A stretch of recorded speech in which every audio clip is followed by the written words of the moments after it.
I'm not sure if I'm a change maker because when I think about using media for change, I always think about who is changing and what is changing.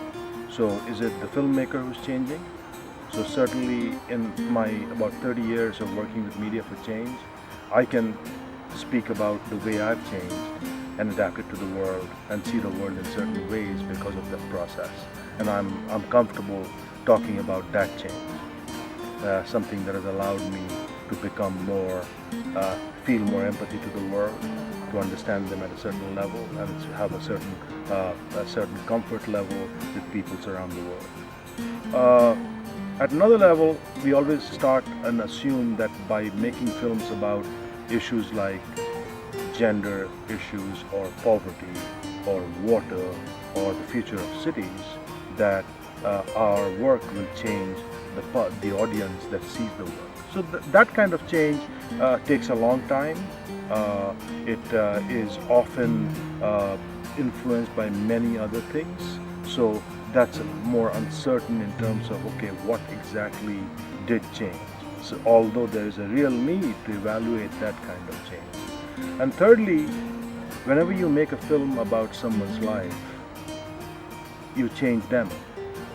And you have to be always very careful that whether the change that is being effected by the media that you're making about someone or some institution, the change that they will undergo as a result of what you did, whether the cost of that change is worth the public knowledge of the story.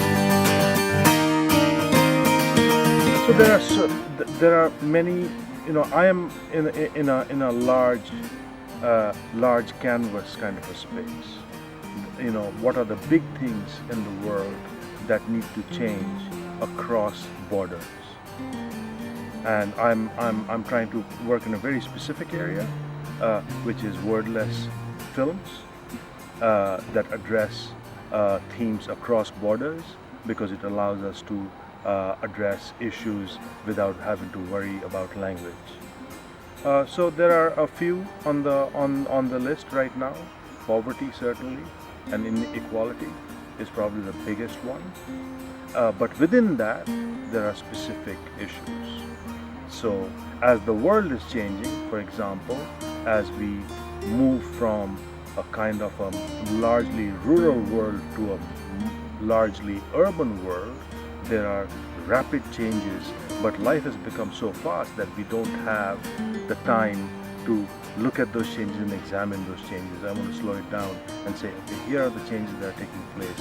What are the implications of that? But more importantly, I'm interested in finding those efforts that are really trying to address these changes in a positive way, that are trying to adapt to these changes, that are being very entrepreneurial in some cases, or being very innovative in some cases, of looking at urban life and what are the ways in which we can make urban life better.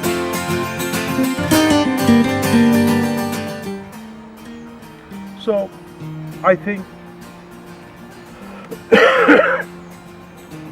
if we accept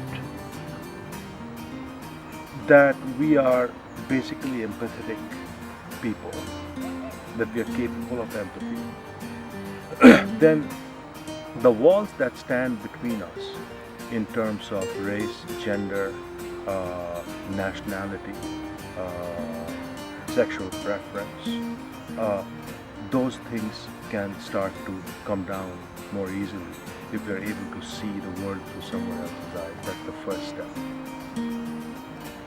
And if we take that first step, then we can actually speak to one another rather than be afraid of, well, I don't do that because that's a different thing from me. And we don't divide the world with walls.